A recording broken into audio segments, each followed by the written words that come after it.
আসসালামু আলাইকুম। আশা করছি সকলে ভালো আছেন। চটপটা মাসালা ওটস খেতে কিন্তু ভীষণই মজার আর বানানো কিন্তু খুবই সহজ। চলুন তাহলে দেখে নেওয়া যাক। এর জন্য কড়াইতে প্রথমে দিয়ে দিচ্ছি ঘি। ঘিটা গরম হয়ে গেলে এখানে দিব কিছু পেঁয়াজ কুচি আর কিছু কাঁচামরিচ কুচি। এবার একটু হালকা করে ভেজে নেব। ভাজা হয়ে গেলে এটা সরিয়ে রেখে দেবো একটা সাইডে। এ পর্যায়ে এখানে দিয়ে দেবো একটা ডিম। ডিমটাকে ঝুরি ঝুরি করে ভেজে নিব, যেটাকে আমরা বলি স্ক্র্যাম্বল এগ।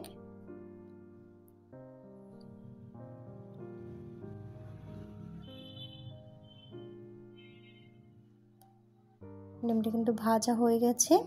এখন এটাকে একটা বাটিতে তুলে নেব।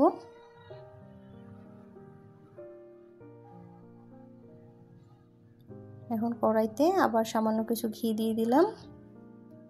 এ পর্যায়ে এখানে দিব কিছু গাজর কুচি। গাজর কুচিটা দিয়ে একটু নেড়ে চেড়ে ভেজে নিতে হবে। গাজরটা যেহেতু সিদ্ধ হতে একটু সময় লাগে, এর জন্য এটা আগে দিলাম। এটা কিছুক্ষণ ভাজা হয়ে গেলে এ পর্যায়ে এখানে দিব ক্যাপসিকাম। ক্যাপসিকাম কুচিটা দিয়ে আবার কিছুক্ষণ একটু ভেজে নেব। ভাজা হয়ে গেলে দিয়ে দিচ্ছি টমেটো কুচি। এ পর্যায়ে একটু ভালো করে নেড়ে চেড়ে ভেজে নিতে হবে। এখন দিয়ে দিচ্ছি পরিমাণ মতো লবণ, সামান্য পরিমাণ হলুদের গুঁড়ো আর লাল মরিচের গুঁড়ো। ঝালটা কিন্তু যে যেমন খান তেমনই কমিয়ে বাড়িয়ে দিবেন। আর এখানে দিয়ে দিয়েছি সামান্য পরিমাণে গরম মশলা গুঁড়ো।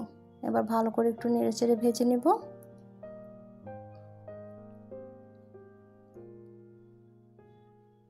ভাজা হয়ে গেলে এখানে দিয়ে দেব পানি।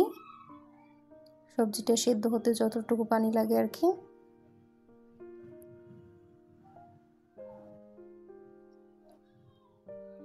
এবার ঢাকনা দিয়ে ঢেকে কিছুক্ষণ রান্না করব। যে সবজিটা কিন্তু সেদ্ধ হয়ে গেছে। এ পর্যায়ে এখানে দিব ওটস। এখানে আমি হাফ কাপ পরিমাণ ওটস ব্যবহার করছি। একটু নেড়েচেড়ে সবজিটার সাথে মিশিয়ে নেব।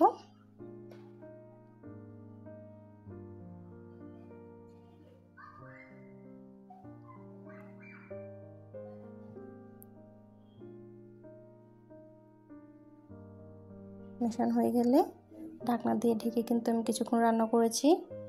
ওটসটাও কিন্তু সেদ্ধ হয়ে গেছে। এ পর্যায়ে এখানে ভেজে রাখা ডিমটা দিয়ে দিব।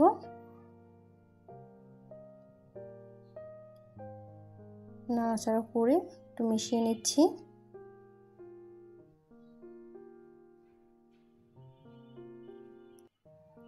আর দিয়ে দিব লেবুর রস। এখানে কিন্তু আমি 2 টেবিল চামচের মতো লেবুর রস ব্যবহার করছি।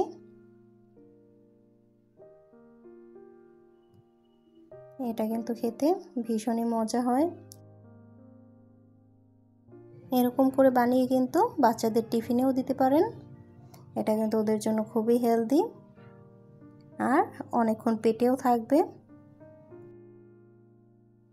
এখন দিয়ে দিলাম ভাজা জিরে গুঁড়ো। এবার 1-2 মিনিটের মতো একটু রান্না করব। প্রায় হয়ে গেছে এটা।